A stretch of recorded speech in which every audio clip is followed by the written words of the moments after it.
cara terbaik untuk mengetahui sudah seperti apa ketakwaan kita kepada Allah Subhanahu wa taala adalah dengan membandingkan respon kita terhadap Al-Qur'an.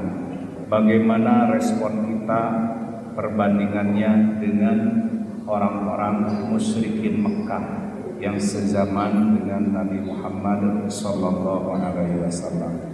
Dalam kesempatan ini saya akan membacakan beberapa ayat dalam surat As-Saffat, surat ke-37 dalam Al-Quran yang menggambarkan bagaimana reaksi, bagaimana respon orang-orang Mekah terhadap dakwah junjungan kita Nabi Muhammad sallallahu alaihi wasallam.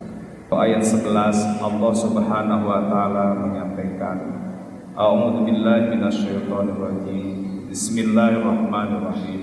Fastaftihim ahum asyaddu khalqan amman khalaqna inna khalaqnahum min tinin lazim.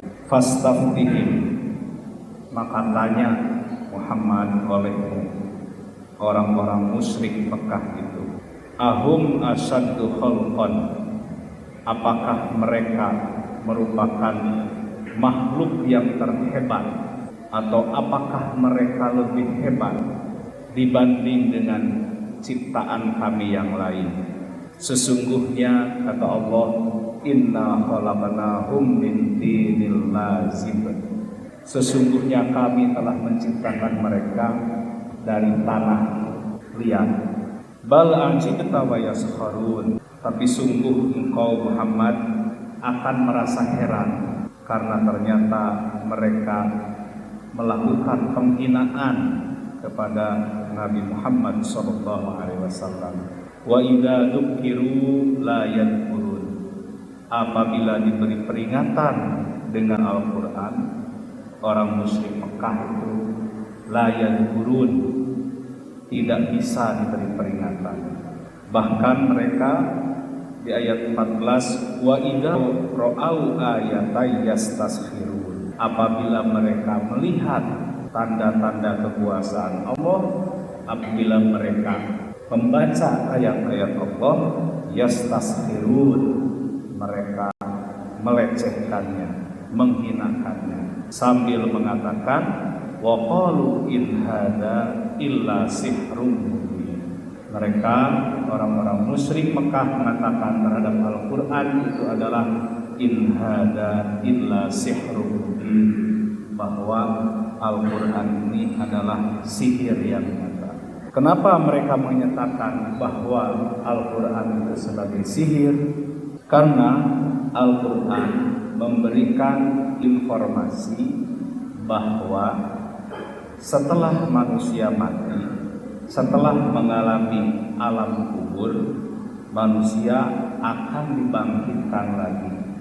Dan inilah yang berat dipercayai oleh orang-orang musyrik, sehingga mereka mengatakan aida mitna wa kunna turaba wa idoman a inna lamab'utsun. Aida mitna, kata-kata orang musyrik, aida mitna, kalau kami sudah mati, wa kunna turaban, dan kami sudah jadi tanah, wa idoman, dan sudah menjadi tulang belulang. Orang kafir, orang musyrik tahu bahwa manusia kalau sudah mati itu pasti menjadi tanah atau hancur menjadi tulang belulang. Hanya yang tidak mereka percayai adalah kebangkitan, sehingga mereka mengatakan a'inna lamab'utsun, apakah betul kami akan dibangkitkan? Awa abaunal awwalun, terus bapak-bapak kami juga sama akan dibangkitkan, gitu. Mereka bertanya kepada junjungan kita Nabi Muhammad sallallahu alaihi wasallam. Maka Allah menyatakan, qul, jawab Muhammad, na'am wa antum dakhirun, benar bahwa kamu akan dibangkitkan dan kamu akan terhina. Dalam surat Yasin, wa nufikha fis-sur fa idahum minal ajdadi ila rabbihim yansilun. Qalu ya wailana man ba'atsana min marqadina hada ma wa'adar rahman wa sadaqal mursalun.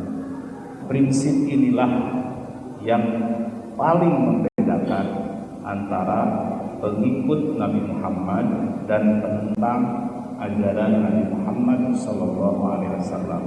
Maka kita sebagai umat Kanjeng Nabi dan tentu saja dengan keyakinan ini akan menjaga ketakwaan kita, harus selalu mengingat dalam hati, harus selalu menuju atau mengorientasikan hidup kita ini untuk kebangkitan nanti di yaumil qiyamah.